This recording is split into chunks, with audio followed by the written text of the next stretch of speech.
Tonight on this episode of Veterans Voices, we'll be talking about the National Guard and Reserves. We'll be hearing from the people who serve in these branches and those that help recruit for them. We're glad you're with us. If you're online, please share this broadcast with other vets, and we'll be right back with our first guest.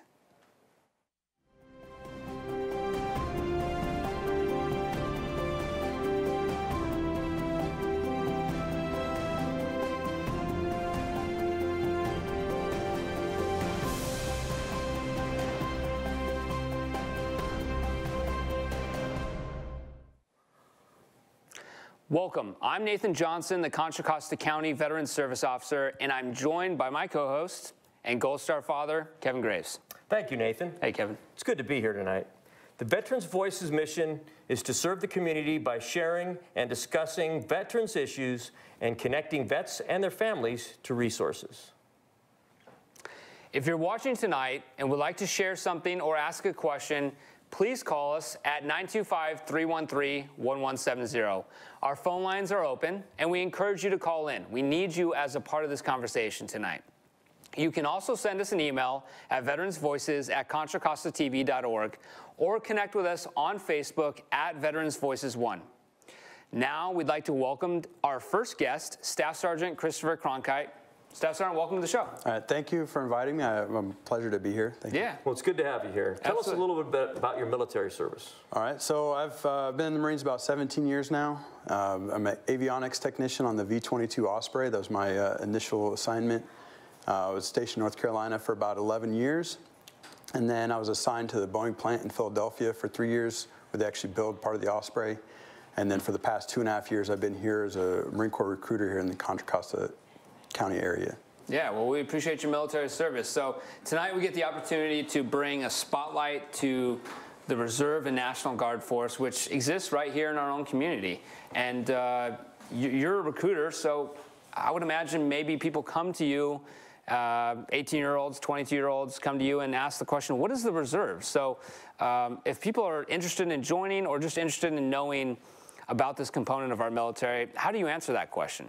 That's a good question, and we do get that a lot. I mean, most people don't really have a good idea of what the military does in general. Mm-hmm. So the best way I've come up with to explain what the Reserves does, or the purpose, and what reservists do in it, is basically the Reserves, it provides a level of like flexibility to the military, whether it's Marine Corps, Coast Guard, or sorry, not Coast Guard, Navy, mm-hmm. Air Force, or Army. Mm-hmm. It provides a level of flexibility, kind of like the table here. You know, you've got a dining room table with mm-hmm. extra leaves, where you can expand it to kind of fill that gap. That's kind of where the Reserves comes in. Okay. For the individual, well, I like to equate it to kind of like a part-time job. Whereas active duty is a full-time job where you're doing that job day in and day out. The Reserves, you know, it's 1 week in a month. It's a couple weeks in the summertime where you're actually doing training in that job that you have as a Marine or reservist or whatever branch it is.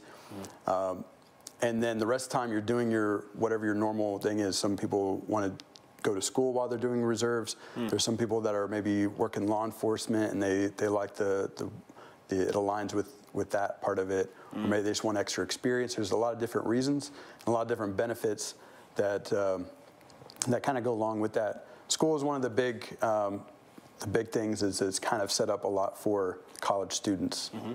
So you said that the Reserves supplement the active duty force, and many of our audience who are served in the military maybe know the answer to this, but many of our audience may not. So how does the Reserve supplement our active duty force? Are they called onto active duty? Do they put the uniform on and go serve the same jobs and same functions as our active duty military force? Yes, they do. That's correct. So as a reservist, you would have a certain occupation assigned to you, right? Okay. Whether you choose to do communications, mm-hmm. more an administrative job, or vehicle mechanic, or whatever it is you choose to do. That's what you do when you do your training. But then also, if you're, let's say we call it activated, you go on to active duty service at that time, then they might activate an entire reserve unit, or they might just activate, you know, a handful here or there to go supplement a unit that maybe has a gap that they need to fill for a certain like job specialty. So I imagine one of the biggest challenges for the Reserves, as well as for the National Guard, no matter what branch it is readiness. is how do you keep your Marines or your soldiers or your airmen ready for that time when they get called up? That is a difficult thing to balance. You know, obviously, I don't personally have any experience with reserves. You know, active duty, of course, it's kind of like a daily thing where we have direct connection to our Marines on a daily basis. So reserves, of course, it's a little different where they only see them like once a month, you know, for a couple of days, and then, you know, a little bit longer for their yearly training. But so then it's kind of a little more disconnected than active duty. So it kind of, I would see how that could make it a little more challenging. And then, you know, those individuals might have to rely more on their community, their families, and so forth. So we have a question here from someone by email. It says from Anonymous. So thank you so much for the question. And I want to thank not only this person who asked the question, but I want to invite our audience to participate in tonight's conversation. We are talking about the Reserve and the National Guard that exists right here in our own community.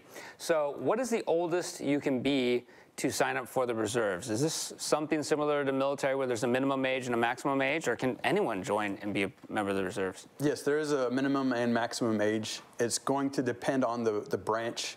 Each branch of service has their own requirements that they've set up. For the Marine Corps, you know, it's 28, whether you're going active duty or reserves. So that's the maximum age? Yes. So I'm out. Wow. I'm out then. Are you out? Barely. Okay.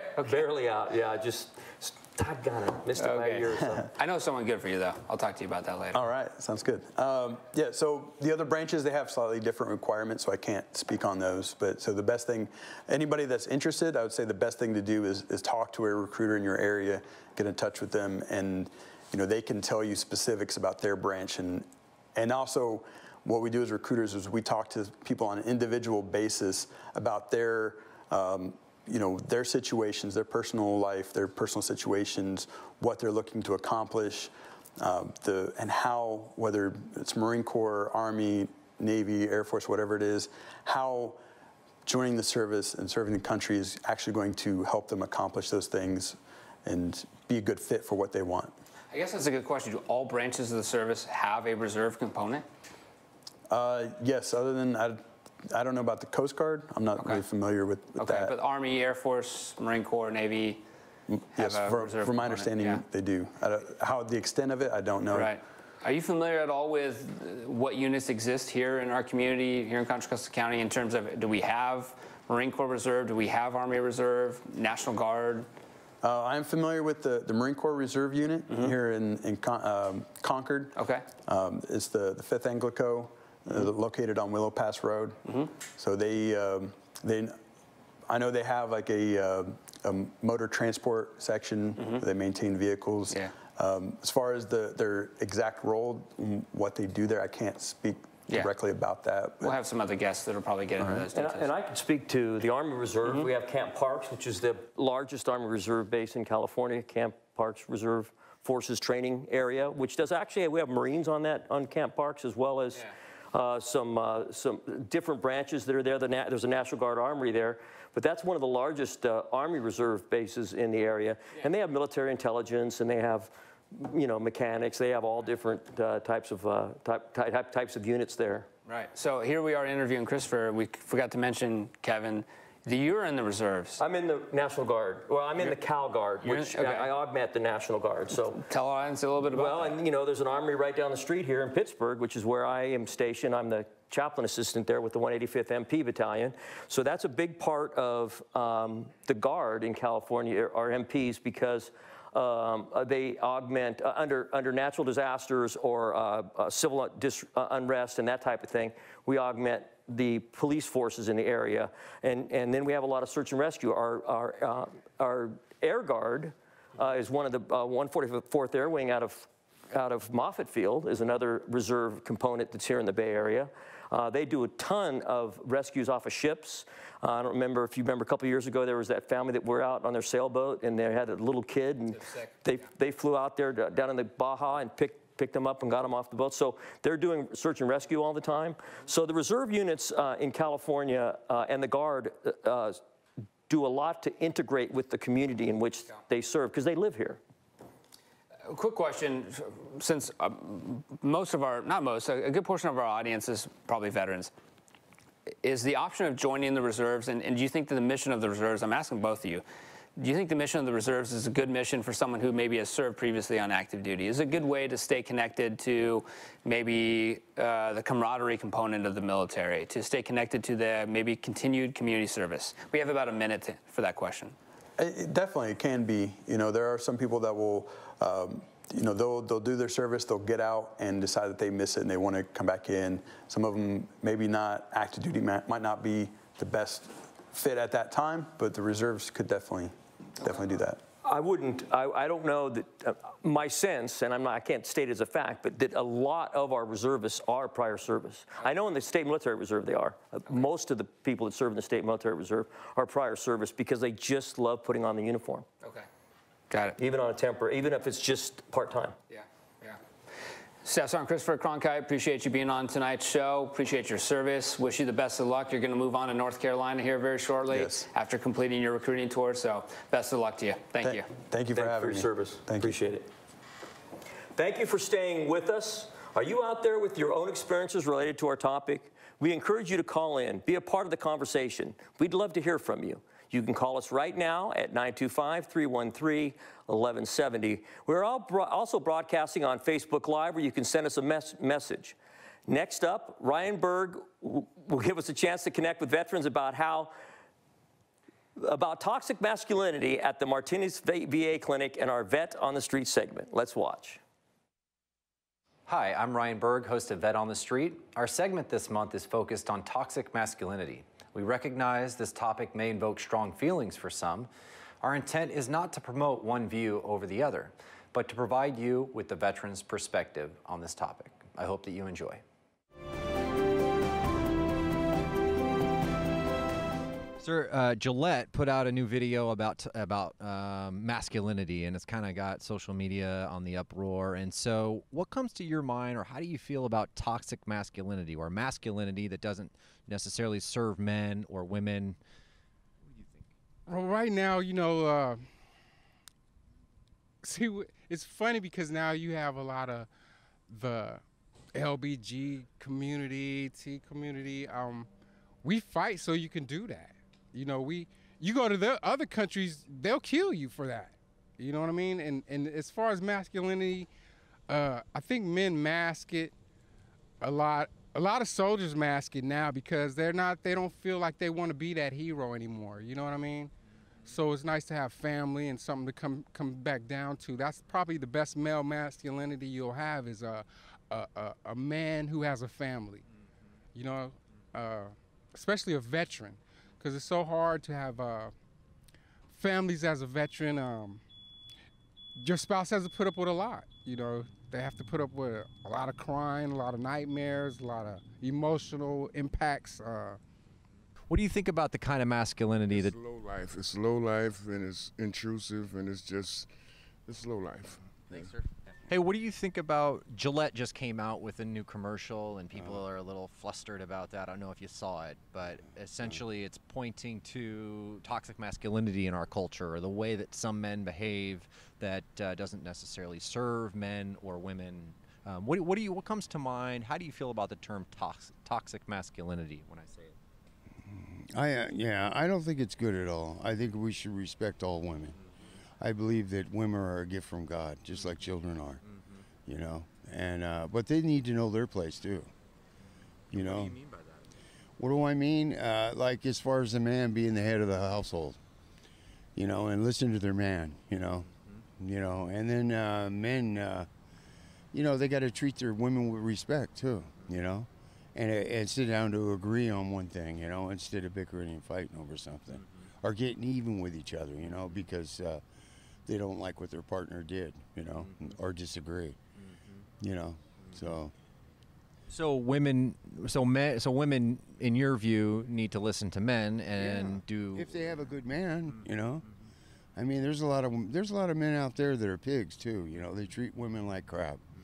You know, they disrespect women. They look at them as some kind of sex object. You know, and you know, I just think that's wrong. You know? Should men be listening to women as well? I think so. You know. what are your thoughts on the kind of masculinity that doesn't serve men or women, right? I mean, where did you learn about being a man? So, or what it means to really be a man, or be sensitive, or be emotionally connected, or... So anyway, it might be a lot to talk about now, but that's kind of where we're at with it, so... Yeah, a lot of that you just learn as you grow up. And, you know, that's what's being a teenager and a young adult is all about. Doing inappropriate things. And learning from them, right? Learning. And sometimes people learn and sometimes people don't. And the ones that don't are the ones you see on the news. Another topic we're going to be talking about is in the future is warriorship, or masculinity, or what it means to be a man, and as a woman, I imagine that this, this influences you. How men behave can influence women. And so, what do you think about the term? What comes to mind when I say the word or the term toxic masculinity? Well, I believe in Tarzan and Jane, and in the way that it has always been, or the proper way for it to be, is yes, the woman supports the man. But the woman is not subservient to the man. She's actually a partner in the environment. So she supports him and he supports her, so everybody's got a job. But it's not necessarily role true. Well, we hope you enjoyed that segment, and welcome back to Veterans Voices. I can hear myself in the studio here, but we're now joined by Master Sergeant Erin ESGR. Erin, welcome to Veterans Voices. Thank you for being here tonight. Thank you for having me. And so before we get into a little bit more detail about the topic of the Guard and Reserves, tell us a little bit about your military service. So I've been with the Reserves my whole career, and I'm going on about 12 years now here at Travis Air Force Base. Okay, well, thank you for your service. Thank you. So we talked about the reserves. We now know that the different branches have the reserves, and they exist right here in our own community, but let's get a little bit more into the components of a reserve unit. So when you've been at Travis Air Force Base and a member of the reserves, what have you really been a part of? So I've been a part of first of all, a very large wing for the Air Force as a whole. Travis Air Force Base for Reservists is one of the larger wings of the Air Force Reserve Command. And then, of course, we're joined with the 60th, which is our host, and they are the active duty unit. But we also have a contingency unit, which is the 621st. They are also active duty. So we have the unique dynamic of being a reserve wing amongst two active duty wings as well. Okay, so the 349th, what is their mission?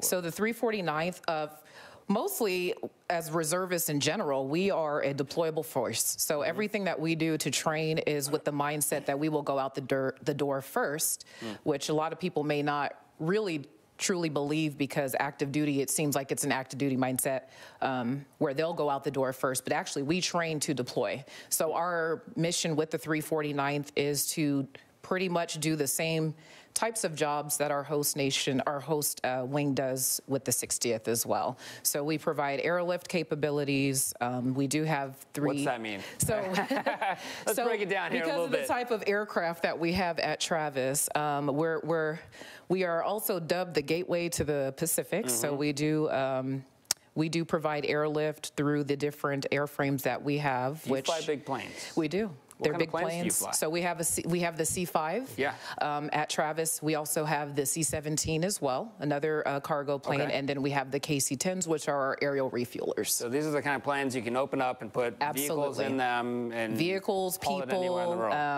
We do a lot of humanitarian aid out of Travis as well. So I know that someone spoke about natural disasters earlier, and you think about the Hurricane Katrinas and the earthquakes that happen in Haiti, and how do they get supplies to those people? How do they get food? How do they get medical, care and all that out to those areas? And typically Travis has a large footprint in that because of the airframes that we have that can supply all of those assets and bring them to where they need to go. That's an interesting distinction between the reserves and the Guard that I can bring up at this point, and that is with the reserves being part of the federal government does missions across state lines, whereas the Guard serves when they're on a state mission, only serve within the state of California. So you don't go into Nevada or any other Only states? for training. Oh, for training. Okay. Yeah, we can go into Nevada for training, but or we've gone into Nevada before for training, but we typically will not be called up to serve another state because they have their own National Guard. You're here fighting California's fires, their floods and such. Yeah. Unless we go Title 10 where we're called to war and then we deploy as the U.S. Army. Yeah. But the Air Force and the Army Reserves serve across state lines anywhere they're needed, and in disasters all the way across the United States. It's a larger footprint. It's a global reach, basically. Yeah, well, that actually relates to a comment we received here from William Milton Reed III, and he says, hello, excuse me, hello, just a comment. Reservists have evolved over the years.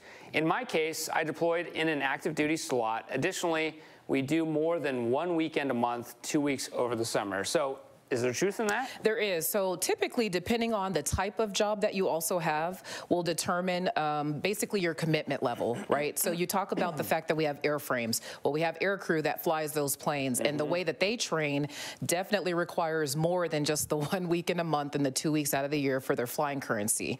I can kind of speak to that because my previous role before becoming a first sergeant, I was in air medical evacuation. So that is a part of our operations group, part of air crew. So our flyers, you know, they're medical flyers. So they have two hats. They wear two hats as medical personnel, but also flyers. So they were expected to do flights throughout the months just to keep up with their flying currency. So when you sign up to be, we'll speak Air Force specific at this point.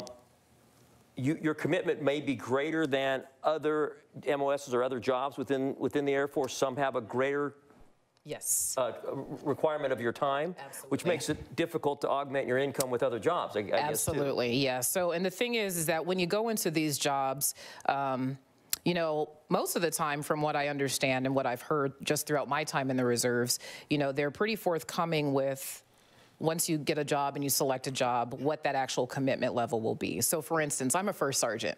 So my job is just like the active duty first sergeants. I'm on duty 24/7. So even though I may not wear my uniform every day, or I may not be in an actual military pay status, the expectation that is if an airman calls me, I am answering the phone regardless of my pay status or whether or not it's a reserve weekend, because my job is to take care of my airmen. So just knowing that, there's a whole board process and all of that, and those are things that we talk about when you apply for those types of positions. So, of course, not everybody's commitment to service, like I said, will be the same, and it really is dependent on the job. And most people go into it with an understanding of that as well. Well, I want to thank William Reed for the question, excuse me. And we have another question here from Skip in San Ramon. Are women eligible for all specialties in the Air Force Reserve? So I would have to say yes at this point, because as you guys probably have seen in probably just the news, how more women are filling the more combat roles. So that definitely transpires over into the reserve side of the house as well, because as a reservist, we pretty much mirror the active duty and how they're set up. So typically any position that a woman can do on the active duty side of the reserves is usually the same. It might be a little different for the guard component just because of their state requirements, but for sure as the reservist, we mirror what active duty is capable of doing. So I'm just a curious question here in regards to, if you join the active duty military, they could put you anywhere in the world. They could station you wherever they want, and every 3 years approximately move you around kind of like a chess piece. In the reserves, is there something similar? When you join the reserves, are you just put at the closest unit to your home, and every 3 years can they kind of move you around, so you would have to relocate your family, or do you stay maybe in the same area throughout the entire career? So as a traditional reservist, which is what I am, it's pretty flexible. So I choose to be at Travis Air Force Base. But if a position opens up at another base and there's an opening and I'm able to apply for it, I can elect to move as long as that other unit accepts me. We do also have AGRs, which are our active guard reservists. They are more shaped and framed like active duty. So they usually serve the 3-year tours. They also, in a sense, can kind of stay put where they're at if they're at a base and they do their 3-year tours and they end up getting extended. But they're also treated like active duty as well, and they also can get stationed in another assignment at another base. But for the most part, as a reservist, we have a lot more flexibility and control over where we're stationed. And AGR within the reserves is full-time in the reserves. It is. You would not have a second, well, you could have a secondary job, but you Right. would not have another career. Right, it's your typically. full-time job. Your full-time job. Yes, and you that are supporting runs across the National Guard and the Yes. and Army Reserve and Yes. other components as well. Yes. So the reserves and the active duty in Travis Air Force Base, the 349th and the 60th Air Mobility, do they share resources, or is it just, you know, half the airfield's ours, half the airfield's yours? Do they ever work together as maybe kind of a combined unit? Are the officers of the 60th Air Mobility Wing in charge of the 349th? Kind of help us understand the components. We only have about 2 minutes, but the components of the reserve, are they a lot like the active duty, or are they in charge of, or is the active duty in charge of the reserve? So here at Travis Air Force Base, we do have the unique, style of being able to be integrated, and we call that Total Force Integration, TFI. So we've had actually quite a few of our units, actually my own, the Logistics Readiness Squadron, where we were actually housed side by side with active duty on a daily basis, because we do have some Air Reserve technicians, which are also reservists, but they are full-time civilians during the week. They put on their uniforms on the weekends, but during the week they are civil servants, but they worked hand in hand with our active duty, the same thing with our Force Support Squadron. So yes, we work side by side with our active duty counterparts at Travis Air Force Base, and we did have the luxury, I believe, of one squadron within our 349th Wing that did have a commander that was an active duty commander. That's rare that you see that, but it does happen, and so we are definitely big on the total force integration. Very good. Well, as we knew, this segment was going to go by way too quickly because you have so much information for us. But we want to thank you for being with us tonight. Actually, thank you for have sharing. Erin on. Oh, you're going to be with another segment, so you don't have to. We get to talk to you some more. Thank you. But thank you for sharing that information with us. Thank you. Please stay with us. We have lots more to discuss on this topic, as I just said. And in just a few moments, we'll be right back with Captain Curtis Ketzenberg and Captain Michael Molina of the National Guard.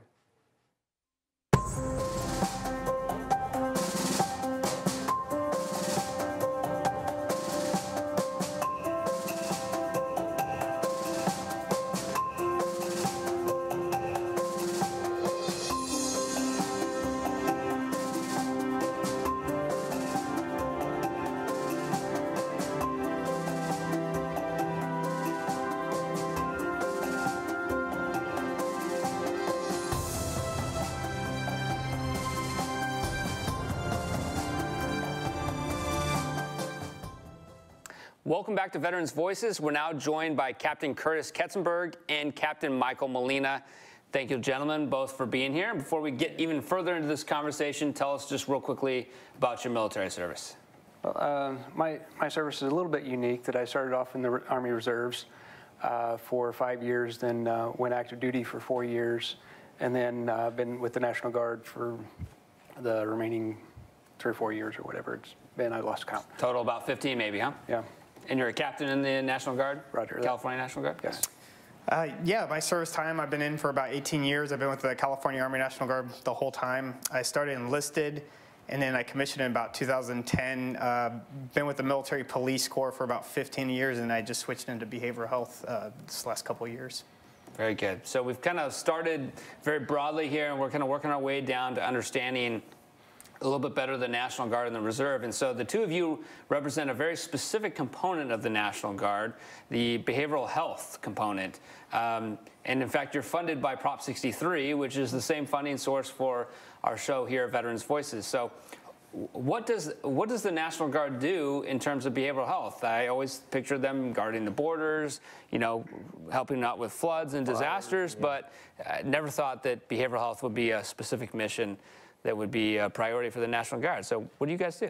Right. So just like when our troops are on duty, we're on duty with them in the field and serving alongside them. And we're kind of wear two hats. So one as an advisement to the commander of you've got a soldier who's having some issues and concerns and need to take some different precautions with with them to maybe take them out of the field or give them a knee for a bit while they get some treatment. But also taking care of the soldier, of evaluating them, making sure they're fit to do their military mission, and helping them connect to services in their community, because they're not around an active duty post where their services are readily available. So we have a little bit additional challenge of getting them plugged in where their home is. Okay, because you don't have clinics established at a National Guard Army that they can just go sit down with a psychologist or a psychiatrist or anything. So how do you do that? How do you, because I imagine you cover a big area. I mean, how many behavioral health officers are there in the state? Is there just the two of you, or is there more? No, there's actually two parts of that. So on the federal mission, we have approximately 20 BHOs throughout the whole state, which is behavioral health officers. Okay. And their primary mission is medical readiness. So they're embedded with all the different units, brigades, battalions, all the way down to company level. And so like he was saying, they advise the commanders, they assess soldiers that come up with any kind of behavioral health concerns. And so then a kind of unique component to our branch is that we have a state active duty component, which is there's 5 of us, myself, Captain Ketzenberg, and 3 others that are spread out throughout the state. And in that, we then link up with the counties as part of the Prop 63 program to be part of the military presence in that. And so when service members have issues, they usually come to us direct, and then we try and link them with resources within the community. A lot of times also linking them with like the VA and such. So we're really liaisons to the community and the service members that don't necessarily, they're not active duty, so they don't have TRICARE or an insurance policy that works. So. Yeah. And so, to differentiate those two roles, because you guys are unique because you play both roles, but the other 15 or so in the National Guard, California National Guard, don't do that. They're embedded with a particular unit, but they would also deploy with that unit, right? And you would too with the units that you drill with. You would then deploy overseas if they were called up to augment or to be Title 10, and as well as the chaplain corps and the UMT would also be, and you guys are part of that unit. That would, those are your soldiers, more or less, whereas you have, and then you have a broader job on top of that. And I believe, yeah, you guys are really integrated into a lot of the different counties that you're assigned to, correct? Yeah, and attend a lot of the, we'll work with veteran service officers and the county clinics, and then the different civilian clinics, kind of building our Rolodex of services to get to provide the soldier when they're in need. And also the unique position of National Guard, most of our National Guardsmen are veterans. At least today, because most of them have deployed, come back and gotten a DD-214, and now they're back on state duty. Do you get called in one of your roles to be of assistance with regards to veteran situations, veteran challenges, mental health issues that occur within the veteran community as well? Absolutely. Yes. Our full-time duty, not only are we taking care of the Guard soldier, but also any veteran across any branch. And so we run across Navy veterans, Marine Corps veterans, Air veterans, all across the branches that they follow within our scope of duties as well. Which is a fantastic resource for the community. Yeah. What are some of the most common issues that you see amongst National Guardsmen or any reservists experiencing some behavioral health challenges?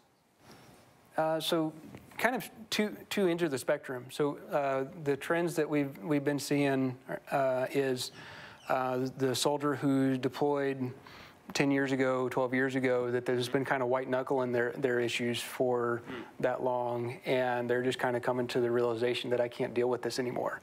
Right. And so then they're kind of coming out of the weeds to us to, it's like, I need some help dealing with this stuff. Then on the other end of the spectrum is the young guys, the guys who are just signing up, that are, they're young in age, young in maturity, and are just facing some first-time real-life situations and don't necessarily... broke up with them, their girlfriend broke up with them, and their heart's broken, and they just have no one else to turn to, and they need some guidance. Yeah. And within these last 7 years or so, we've also seen a higher operation tempo with the amount of fires we've had and the call-ups within the state of California. Yeah. So that comes with stressors and juggling their being gone from home a lot. I would imagine is a huge behavioral health issue. Yeah. Well, and that again is a unique position for you too, and the other 3 that are in your position, because as part of the UMT, when we were deployed together up at the campfire, excuse me, in Paradise, and we're there to serve the soldiers. But because you're integrated into the community, you serve a dual role even there, where you're there to serve some of the public and some of the trauma that's being experienced by the displacement or loss of life or loss of pets and loss of property. You guys have the ability to be able to integrate with the community, whereas that's not our primary mission. But Kevin, how does the role, because you're in chaplain service, how does the role of chaplain service integrate or overlap or support the role of behavioral health within the National Guard? We're all smiling because that would be an argument that could go on for a long time. No, it's not. You guys explain that because you know better than I do how we integrate together. We complement each other, but go ahead. In the Marine Corps, I was always told, hey, if you got an issue, go see the chaplain, right? I mean, no one ever said, hey, we've got a behavioral health officer in the Marine Corps. So this is kind of a new thing to me, and I wonder how you guys work together. So I can answer that a little bit differently because my first 5 years in the reserves, I was in the chaplain corps, and so we really are two sides of the same coin. That a lot of the services and support that we give to the command and the soldier are really identical in a lot of ways. Sometimes our view of that is a little bit different.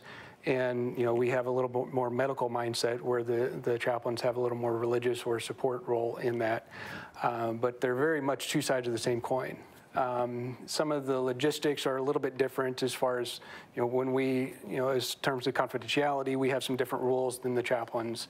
And in regards to medical readiness, we have some different rules of engagement than the chaplains. But a lot of the same.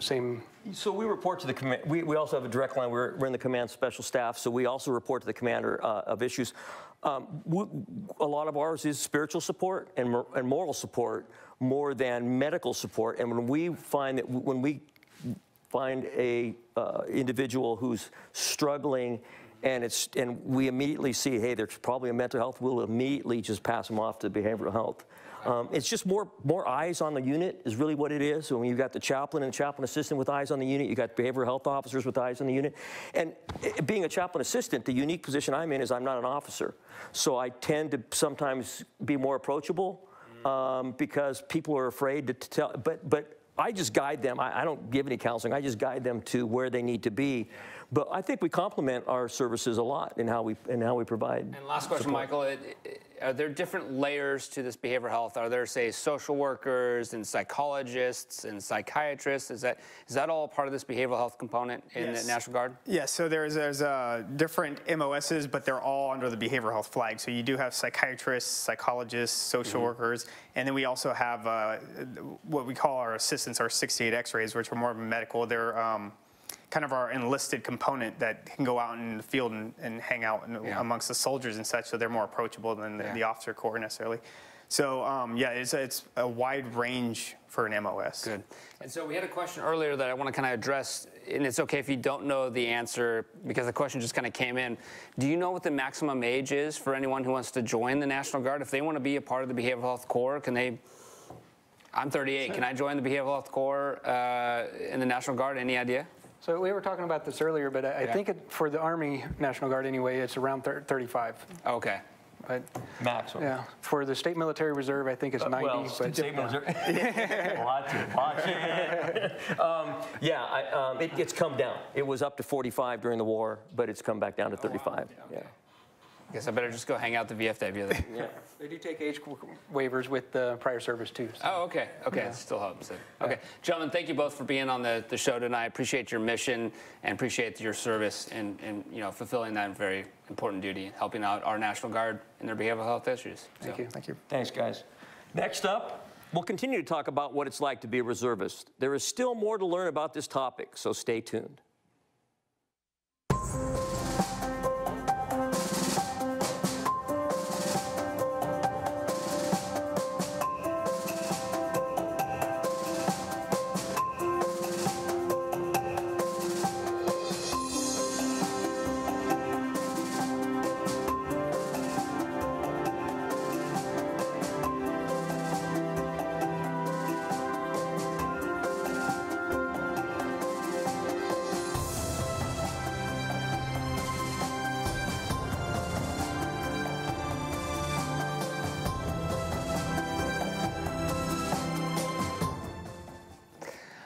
Welcome back.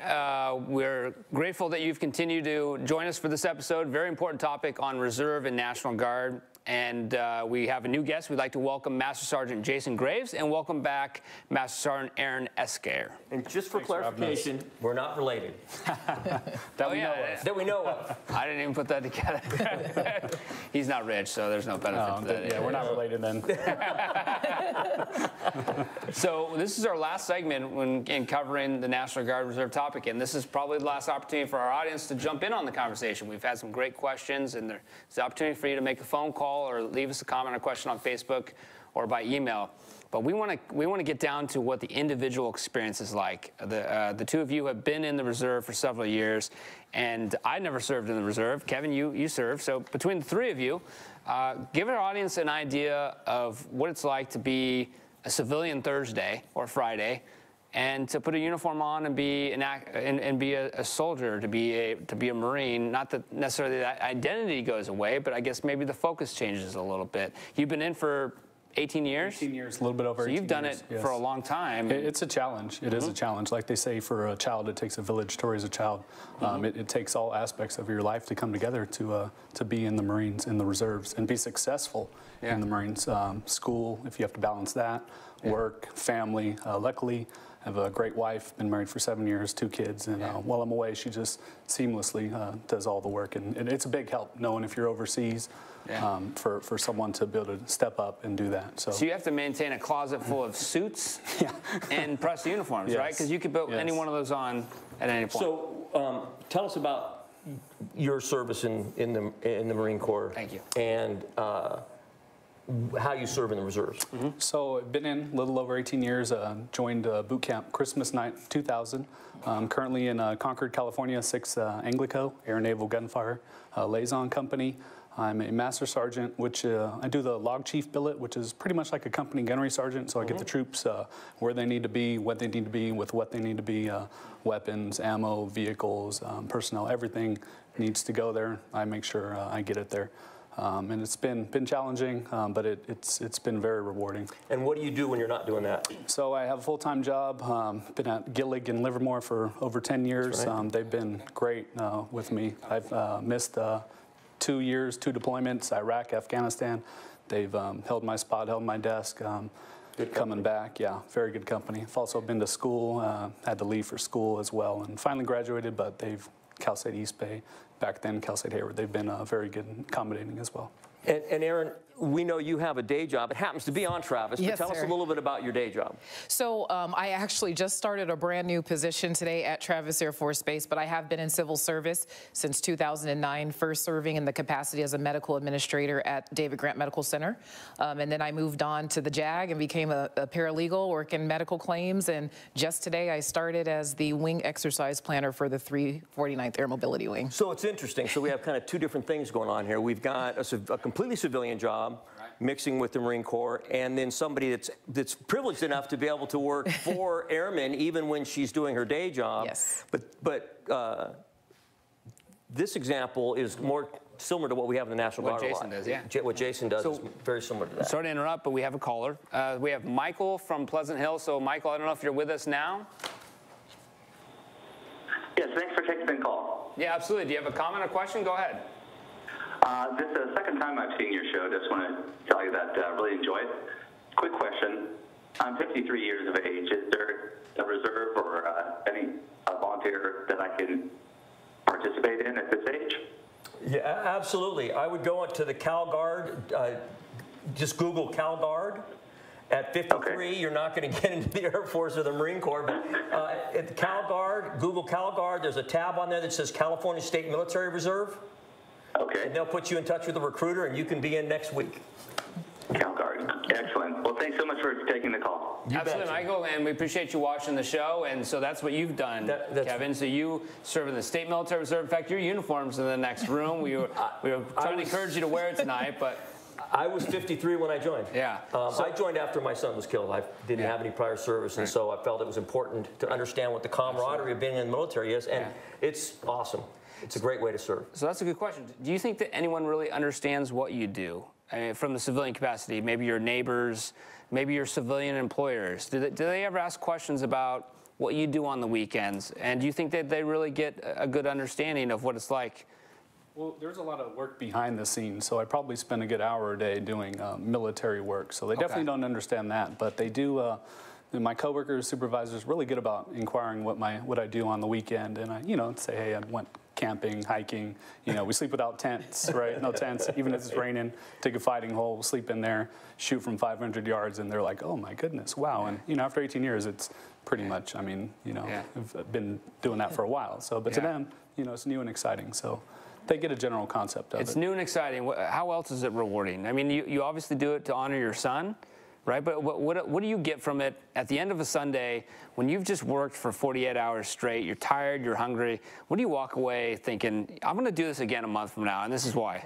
For me, it's working with the Joes. For me, it's being able to be there for these guys that are having issues because of the job that I do within the chaplain corps. It's being there to talk to them, to be there for them. I've been around the block a few times. I can maybe help them understand that it's not the end of the earth because their second girlfriend broke up with them. I don't mean to make light of that because I really shouldn't. But it's a real deal. Or their car broke down and they didn't know how they were going to get to drill. I mean, these are 18, 19, 20, 23-year-old kids. The age of my son was when he went in, So it's rewarding. It really, and once you've been of service, it's hard not to be of service. I'd like to piggyback on that. So I often tell my airmen, for me, especially being the role of a first sergeant where our business is our people, I've stepped outside of my actual career field just to simply take care of airmen from my commander on down to my most junior enlisted. But for me, it's actually a sense of purpose. So I call being a first sergeant my ministry, because I do believe that I was called to be a good servant leader, try to be, the best example that I can be for my airmen. So this is actually a part of my service career that I never thought I would actually decide to do, but I'm grateful that I did because it absolutely just kind of matches in with purpose. Yeah. So that's what I walk away from every week. And I actually returned from a deployment not that long ago. Okay. So I was able to really exercise my purpose even greater, knowing that those 1 weekend a month, 2 weeks out of the year, and the phone calls I'm getting in between where I'm having to handle issues really played out in the location where I was at, where I was doing that day in and day out. Yeah, and where was this deployment to? So I was over in the desert in Southwest Asia. I mean, for the geographically uninclined, it's Iraq, Afghanistan, in that Kuwait, area, yes, yes. Over there in the hot desert, Middle East. Yes. And so I wanted to talk about some of the challenges here, but real quickly, where do you think, where have the reserves or the National Guard taken you outside of here in California or even within California, places that you maybe thought you would never go, maybe places you would never get a passport and buy a ticket to go to? We just came back from Hawaii, but that was personal vacation. So my two favorite vacations have been Iraq and Afghanistan, but those were both deployments a year long. But I've done other exercises in Thailand, Uganda, Korea, Japan. So you do get to experience a lot of different countries. Yeah. Pack a bag and maybe you hope you're gone for... Hey, my first deployment, 3 days and get out of here. Wow. Yeah, it's been a long time since then. They've gotten a lot better at that. Now they do a whole big workup and give you a lot of advance notice and give the family notice. So it's came a long way. So we have just about 2 minutes. These segments are just too short. What are some of the biggest challenges, obstacles, or just the toughest thing about being a reservist or a guardsman? Would you say? Well, did you want to answer? You just have to balance it. You have to have a good balance with work, school, family. You have to make sure if you put one first, the other gets upset. So you have to put them all first if that's possible. Okay. And in order to be successful, you have to die trying to do that. And I try my hardest to do that.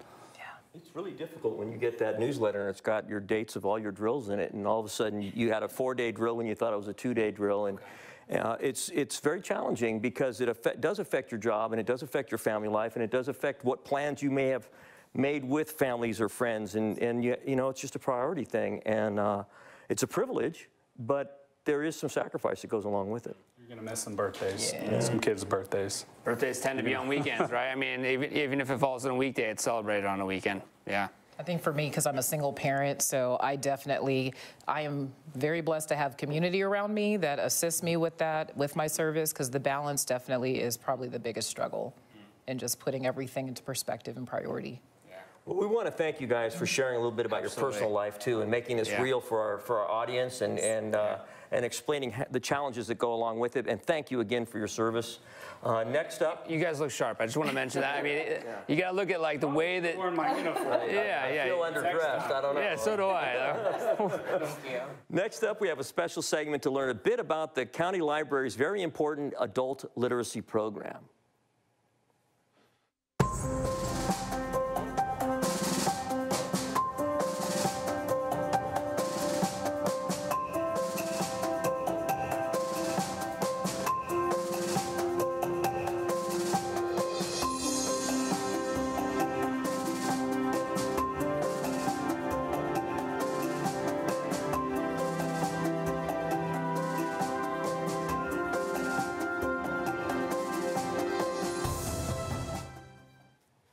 We're back, and thank you for staying tuned in to Veterans Voices.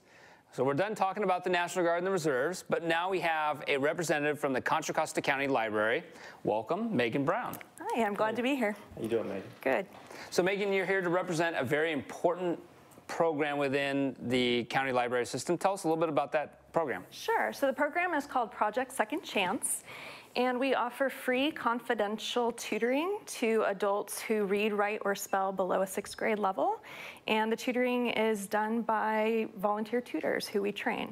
So you're here tonight because you're interested in veterans becoming tutors for this program. So who does the tutoring, and what makes a good literacy tutor for this program? Sure. So as I mentioned, it's all volunteers, and you know, you have to be dedicated, you have to have a love of service to be a volunteer tutor. There is a time commitment involved. But I would say the number one thing that our students ask for in a tutor is patience. So if you are a patient person and you feel comfortable with your reading, writing, and spelling skills, then definitely consider becoming a volunteer tutor with us.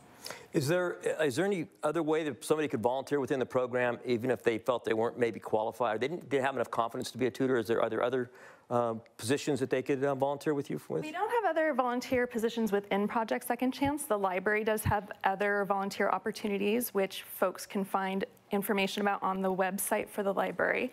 But if somebody's looking to help us out, really the best way to help us out is to talk us up.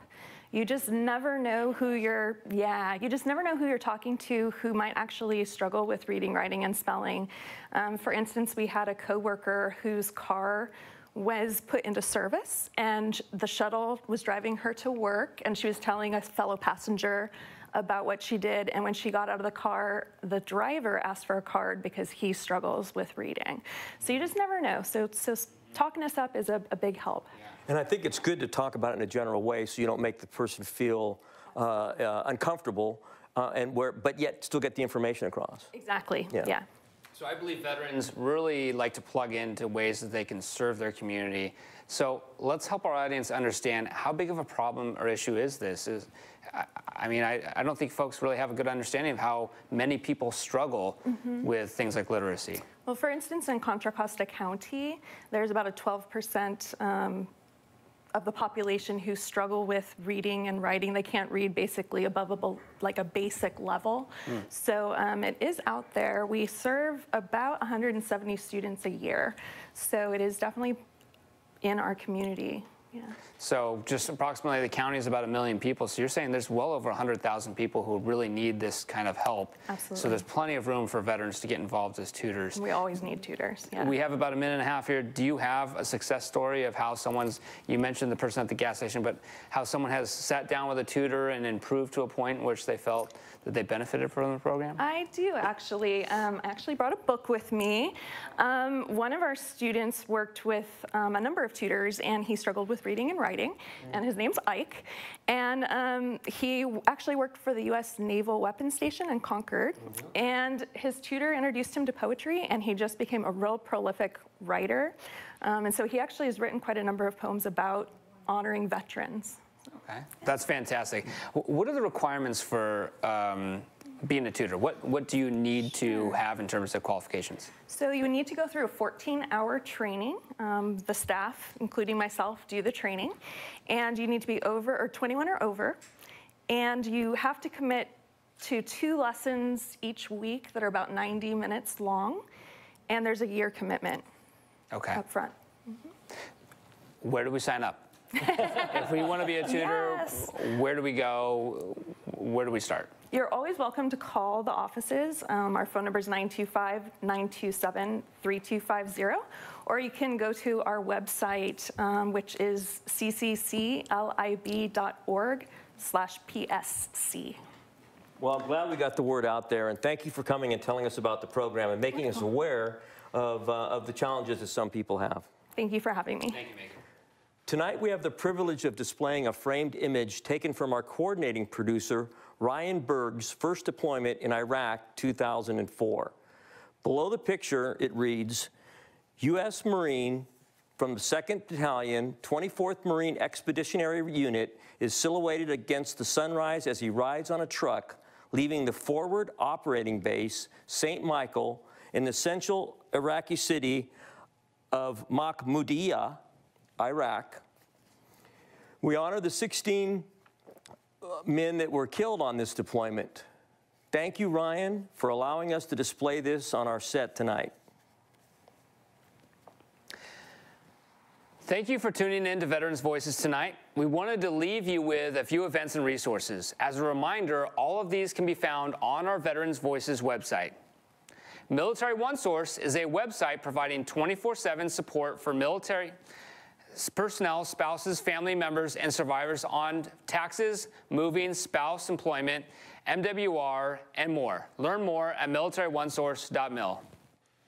Employment support for the Guard and Reserve is an organization that promotes cooperation and understanding between Reserve component service members and their civilian employers. They assist in the resolution of conflicts arising from an employer's military commitment.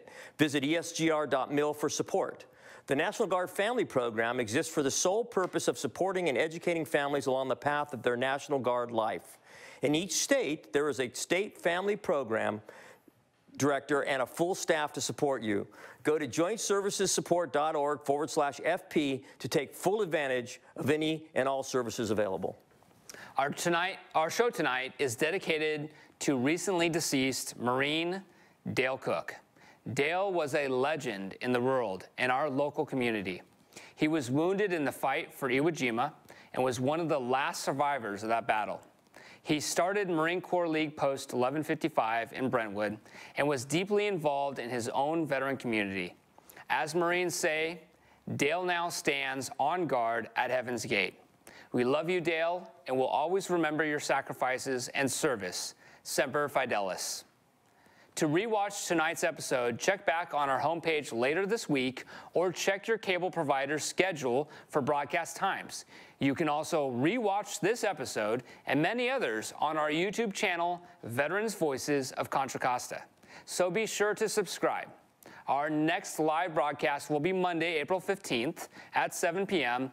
Be sure to tune in. We'd love to have you participate. And this is Veterans Voices of Contra Costa County signing off, wishing you all a relaxing, beautiful evening. Thank you.